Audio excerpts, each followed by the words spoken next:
I failed to hit 1 million YouTube views combined on all of my channels by age 29.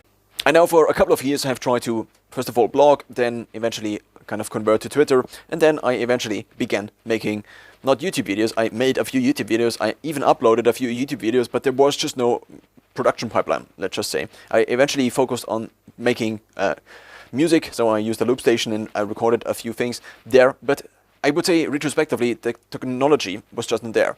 I did not have the YouTube app on my phone and I could not record YouTube Shorts. I did have the Instagram app, but the Instagram app tried to basically bring the Instagram algorithm into my life, which I don't think now, and I also didn't think then was a very good idea.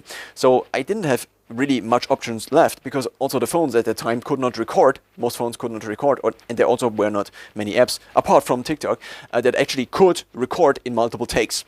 What TikTok then eventually allowed me to do is to record on my phone in multiple takes. So basically I can live edit my videos, which is, I think, a big game changer, because before I had to rely on either talking all throughout the video without any cuts, which was also what I then tried to implement. But of course this has a few problems, which are mostly that what if I am not able to talk through the entire video in a way that I also want to publish? Then I cannot do additional takes, because, well, if I mess it up once, then I need to retake the entire video, which sometimes for me was then 2 hours.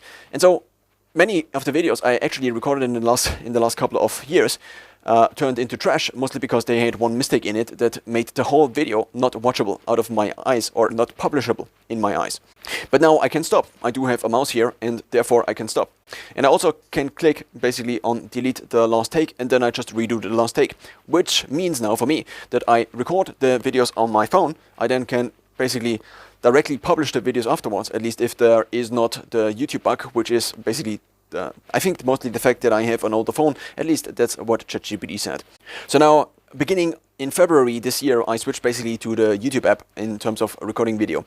And basically, I therefore also constrained the video length to 3 minutes, which I think in my case is quite useful, because otherwise I would talk for 50 minutes about one topic, and then I would dive into all of these other topics, which in terms of statistics does just mean that the initial target audience is now no longer the target audience, because as soon as you have basically two subsets, and then they need to overlap in terms of the audience in order for this video to be interesting to all the different audiences or keywords. Let's just say keywords. So then it looked like I could almost make it maybe to 1 million views by age 29, but then I failed. So currently I'm at 900Ks. I don't know how long it will take me to hit the million on YouTube combined of all of my channels, but let's see.